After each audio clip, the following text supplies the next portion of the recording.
안녕하세요. 웰피씨 대표 정여울입니다. 서울에서 나고 자란 제게 통영의 싱싱한 수산물은 새로운 꿈의 시작이었습니다. 가공하기 어려운 수산물을 간편하고 맛있는 음식으로 바꾸고 국내를 넘어 해외 시장까지 도전하고 있습니다. 제 꿈은 단순히 가공식품을 만드는 게 아닌 지역의 가치를 새롭게 전하는 일입니다. 지금 제 꿈의 그라운드는 경남 통영입니다.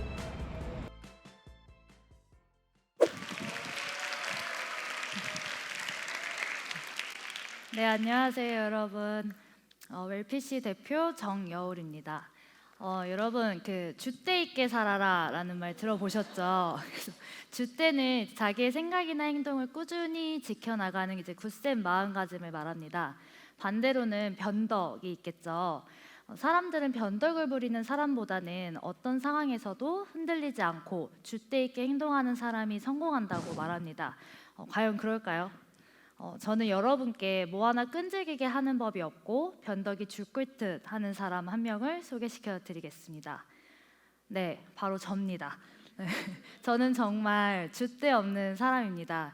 이거 하다 안 되면 저거 하고 저거 하다 안 되면 또 다른 걸 하는 성격인데요.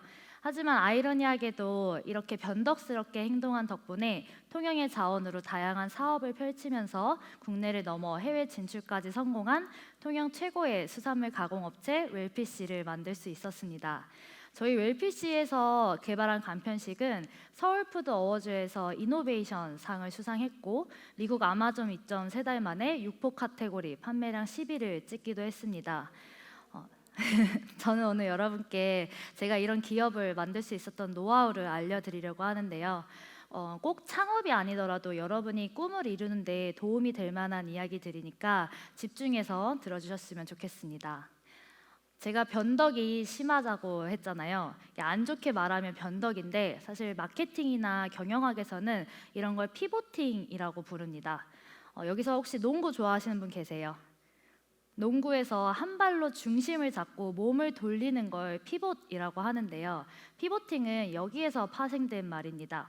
원래 하던 방식이나 전략이 잘 먹히지 않을 때 그걸 미련하게 붙잡고 있기보다는 핵심 목표는 유지하면서 방향을 바꾸는 거, 그걸 바로 피보팅이라고 합니다.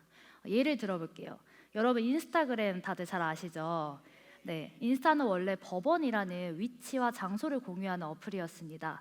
친구들에게 내가 지금 어디에 있는지 공유하는 어플이었는데 인기가 별로 없었다고 합니다. 대신 그 안에서 사진을 올리는 기능이 인기를 얻었습니다. 그래서 법원은 기존의 앱에 한 발을 올려놓고 사진 공유 앱인 인스타그램으로 방향을 전환해서 지금과 같은 대성공을 이뤘습니다. 이렇게 제 인생도 피보팅의 연속이었습니다. 사실 어릴 때 꿈은 기자였는데요. 저희 아버지가 기자셔가지고 그 모습이 어릴 때부터 굉장히 멋있어 보여서 자연스럽게 기자를 꿈꿔왔습니다. 그러다 대학생 때 저의 인생을 바꾸는 한 수업을 듣게 됩니다. 바로 창업 수업이었습니다. 한 학기 동안 팀을 꾸려서 창업을 경험해보는 수업이었는데요. 그 당시 했던 아이템이 이제 지금은 대부분의 미용실이 인터넷에 시술 금액이 적혀 있지만 당시에는 미용실에 직접 가야지만 시술 가격을 알 수 있었기 때문에 학생인 저에게는 많이 불편했습니다. 그래서 저희 팀은 미용실과 학생이 온라인으로 먼저 소통을 하고 금액을 정하는 플랫폼을 만들었습니다. 반응은 예상보다 훨씬 좋았고 심지어 실제로 사업화를 해보자는 투자사의 연락까지 받았습니다.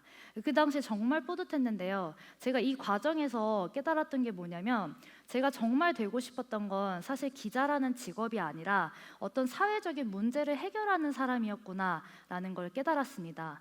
심지어 창업이라는 거는 그 서비스에 대한 소비자들의 반응이 즉각적으로 나타나기 때문에 더 매력적으로 다가왔습니다. 그때 저는 이제 문제 해결이라는 본질은 유지하면서 기자에서 창업가로 첫 번째 피보팅을 하게 됩니다. 그래서 창업을 해야겠다고 마음 먹고 있는 상황에서 저는 우연히 TV 프로그램을 통해서 통영의 이야기를 듣게 됩니다. 전국의 바다장어의 70%가 통영에서 나는데 코로나로 인해서 수출길이 막히면서 재고가 수백 톤씩 쌓여 있다는 거예요. 그 순간 이제 생각했습니다. 내가 요식업 사업자가 돼서 통영의 장어를 활용한 요리를 개발해서 통영 장어를 모두 소진해야겠다. 여러분 혹시 장어 요리하면 뭐가 떠오르세요? 그쵸. 장어구이, 장어덮밥 정도 이제 생각을 하시는데요. 저는 장어로 할 수 있는 모든 음식을 만들어 봤습니다. 장어튀김, 장어찜은 물론이고 장어 두루치기, 장어 강정, 장어 삼각김밥, 심지어 장어 호떡까지 만들어 봤습니다. 그래서 이러다 보니 운 좋게 이제 공유 주방에서 음식을 직접 판매할 수 있는 기회도 얻었었는데요. 매번 빠르게 재료 소진이 될 정도로 정말 많은 분들이 좋아해 주셨습니다. 이렇게 자신감을 얻은 저는 장어 요리 전문 배달 매장을 오픈했습니다. 그러니까 매출은 사실 굉장히 좋았어요. 꾸준히 올랐는데 새벽까지 영업을 하다 보니까 몸이 점점 망가지는 거예요. 그래서 내가 더 오래 할 수 있는 일은 뭘까 고민을 하게 되더라고요. 그래서 그러다 불현듯 일본 편의점이 떠올랐습니다. 일본 가보신 분은 아시겠지만 일본 편의점은 정말 다양한 먹거리를 팔고 있습니다. 그래서 일본 여행을 갔을 때 편의점 한쪽 면이 수상 가공식품으로 꽉 차 있는 것을 보고 문화 충격을 받은 적이 있었거든요. 그래서 통영의 수산물도 이렇게 쉽고 간편하게 먹을 수 있도록 가공을 해서 판매하면 좋을 것 같다라는 생각을 하였습니다. 그리고 사실 요식업은 내가 직접 매장을 운영해야 되기 때문에 체력적으로 부담이 크지만 식품 가공업은 메뉴만 제대로 개발해서 공장을 통해 대량 생산도 가능하고 유통망만 확보가 된다면 전국은 물론 해외 시장까지 확장할 수가 있어서 더 넓은 시장을 바라볼 수가 있거든요. 그렇게 저는 요식업에서 식품 가공업으로 두 번째 피보팅을 하게 됩니다. 가공식품은 메뉴 개발이 중요하다고 말씀을 드렸잖아요. 그러니까 저는 어떻게 하면 장어를 간편하게 맛있게 즐길 수 있을까 고민을 하다가 육포를 떠올렸습니다. 육포는 실온에서 장기간 보관도 가능하고 부피도 굉장히 작아서 언제 어디서나 먹을 수 있다는 장점이 있는데요. 네, 그에 반면에 좀 질기고 딱딱하다는 단점도 있습니다. 그래서 저는 이런 단점을 보완하기 위해서 수년간 수십 번의 실험과 샘플링을 반복을 했고 그 결과 보관과 유통에도 적합하면서 촉촉하고 쫄깃하고 풍미가 넘치는 장어포를 만들어냈습니다. 어때 좀 사진 보면 맛있어 보이나요? 네. 네, 이렇게 장어 외에도 통영의 수산물을 활용한 다양한 가공식품들을 개발해 오고 있습니다. 수년간 국내의 다양한 박람회를 다니면서 열심히 저희 제품과 브랜드를 홍보하다 보니까 저희 GS 편의점에도 납품을 하게 되고 미국과 캐나다 수출에도 성공을 하였습니다. 그런데 이렇게 통영에서 계속 사업을 하다 보니까 통영이 가지고 있는 수산물에 대한 문제점들이 하나둘 눈에 들어오기 시작하더라고요. 통영은 청정 해역이라서 수산물이 정말 신선하고 우수하다는 거 다들 아실 거예요. 근데 이 가치가 널리 알려져 있지가 않아서 제대로 평가받지 못하고 있었습니다. 그래서 저는 한 번 더 변덕을 부렸습니다. 지금 저는 동피랑의 선바다 음식 학교를 열었습니다. 여러분들 다니고 있는 그런 진짜 학교는 아니고요. 수산 자원을 활용해서 청년들이 푸드 창업을 배울 수 있는 청년 마을입니다. 통영의 수산물 문제를 해결하려면은 새로운 인재들이 통영에 유입돼서 수산업에 종사하는 사람들이 많아져야 된다고 생각을 했습니다. 그래서 수십 년간 현장에서 일한 통영의 전문가분들을 모시고 그분들의 노하우를 직접 배우면서 창업 아이템을 함께 고민하는 정말 현실적인 교육 프로그램을 만들어서 운영을 하고 있습니다. 실제로 1기 참가자분들이 굉장히 높은 만족도를 보이셨고요. 실제로 교육 수료 후에 창업을 준비하는 분들을 보면서 아직까지 정말 뿌듯하고 너무 기쁜 마음을 가지고 있습니다. 물론 지금은 이렇게 청년 마을을 운영을 하고 있지만 여러분 제가 계속 말씀드린 것처럼 제 변덕 아시죠? 통영의 수산물을 알릴 수 있는 더 좋은 기회가 있다면 저는 언제든지 새로운 방향을 선택할 준비가 되어 있습니다. 네, 지금까지 제 이야기 들어보셨는데 어떠셨나요? 사실 네, 저는 서울 토박이입니다. 통영에 연고가 없는 사람이었는데 제가 원하는 목표를 향해서 끊임없이 피보팅을 하면서 도전을 하다 보니까 어느새 이렇게 서울 가는 먼 남쪽 바다의 통영까지 오게 됐습니다.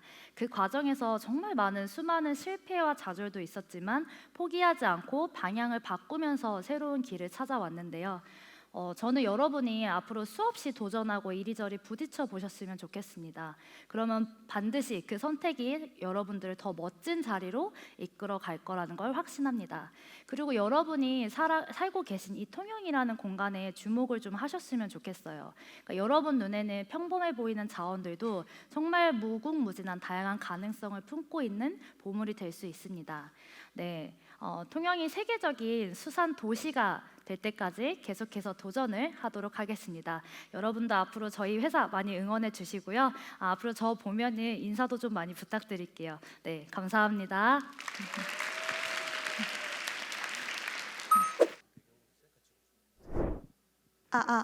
네, 동원고등학교 1학년 7반 조보민입니다. 어떻게 보면 저희가 사업을 이끌어 간다는 거는 여러 사람이 협업을 하는 과정이라고도 생각을 합니다. 어떤 아이디어를 구현하기 어려운 이유는 개인이 혼자서 모든 기술을 가지기 어렵기 때문인 측면도 분명 있다고 생각을 하는데요. 정여울 대표님께서는 어떻게 팀원을 모집하셨고 또 현실적으로 아이디어를 구현하기 위한 기술적인 측면을 어떻게 보완하셨는지 그런 것들이 좀 궁금했어요. 네, 너무 좋은 질문 감사드리고 사실 저도 계속해서 고민하는 부분 중에 하나인데요. 말씀하신 것처럼 대표가 모든 걸 할 수 없기 때문에 좋은 파트너들을 만나가지고 함께 협업하는 부분이 가장 중요한데 결국에는 이제 이게 다 인간관계인 것 같고 네, 그걸 더 넘어서는 거는 우리가 이 일을 왜 하는지에 대해서 공통적으로 공감을 해야지만 되는 것 같아요. 그래서 아무래도 제가 하는 선바다 음식학교라는 사업 자체도 어떻게 보면 공익적인 목적도 있기 때문에 단순히 어떤 돈으로 접근하는 것이 아니라 내가 만들고 싶은 세상이 무엇인지에 대해서 이야기를 하면 거기에 공감하시는 분들이 저절로 모이게 되고 그분들과 이제 끊임없이 계속 도전을 하면서 계속 팀워크를 맞춰가는 것 같습니다. 그러니까 사실 만난다고 하더라도 아무리 좋게 만난다고 하더라도 일을 해나가면서 헤어지는 경우도 많고 안 좋게 이제 서로 얼굴 붉히는 경우도 많은데 결국엔 그건 이제 감수해 나가야 되는 부분이라고 생각을 하고 계속해서 좋은 파트너분들을 만나고 그 관계를 유지할 수 있도록 노력을 해야 되는 부분인 것 같습니다.